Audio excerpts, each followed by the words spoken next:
অন্ত নেই যার, অন্তহীন ঘুমাইছে। কি, কার কথা সবার আগে মনে পড়লো? কুম্ভকর্ণের কথাই মাথায় আসলো তো? রামায়ণের এক অন্যতম চরিত্র কুম্ভকর্ণ। কুম্ভকর্ণের চারিত্রিক বৈশিষ্ট্যের মধ্যে যেটা সবার আগে নজর কাড়ে সেটা হলো কুম্ভকর্ণ বছরে 6 মাস জাগতেন এবং 6 মাস ঘুমাতেন। রামায়ণ পড়লে জানা যায় রাবণের ভাই ছিলেন কুম্ভকর্ণ। কুম্ভকর্ণ অপরিসীম শক্তি নিয়ে জন্মগ্রহণ করেছিলেন। কুম্ভকর্ণের এই অদ্ভুত অভ্যেসের কারণ জানতে আমরা বরাবরই কৌতূহলী। এই নিয়ে লোকমুখে প্রচলিতও রয়েছে একটি কাহিনী।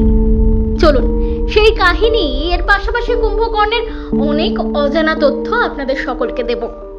ইন্দ্র জানতে পারেন কুম্ভকর্ণ ব্রহ্মাকে তুষ্ট করে ইন্দ্রাসন চাওয়ার পরিকল্পনা করছেন।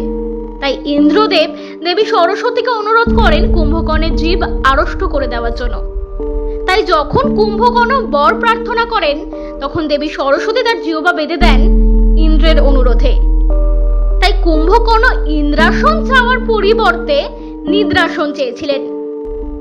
এরপরেই কুম্ভকর্ণের ভাই রাবণ ব্রহ্মাকে তুষ্ট করে বর হিসেবে এই অভিশাপ বাতিল করার অনুরোধ করেন।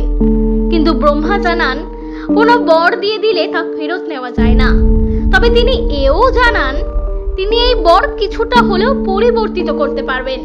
তাই ব্রহ্মা বর পরিবর্তন করে বলেন কুম্ভকর্ণ বছরে 6 মাস ঘুমাবেন এবং 6 মাস জাগবেন। এর পাশাপাশি জানা যায় কুম্ভকর্ণ কিন্তু ছিলেন একজন মহান বৈজ্ঞানিক। না, অবাক হওয়ার মতো হলেও এটা অবাক হওয়ার কিছু নেই। সাম্প্রতিক একটি গবেষণা থেকে এমনটাই মনে করছেন বিশেষজ্ঞরা।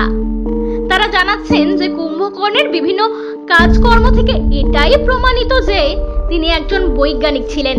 যে 6 মাস তিনি জেগে থাকতেন সেই সময়টা তিনি টানা বৈজ্ঞানিক গবেষণায় ব্যয় করতেন বলেই মনে করা হয়। ব্যুরো রিপোর্ট, আরভেনাম নিউজ।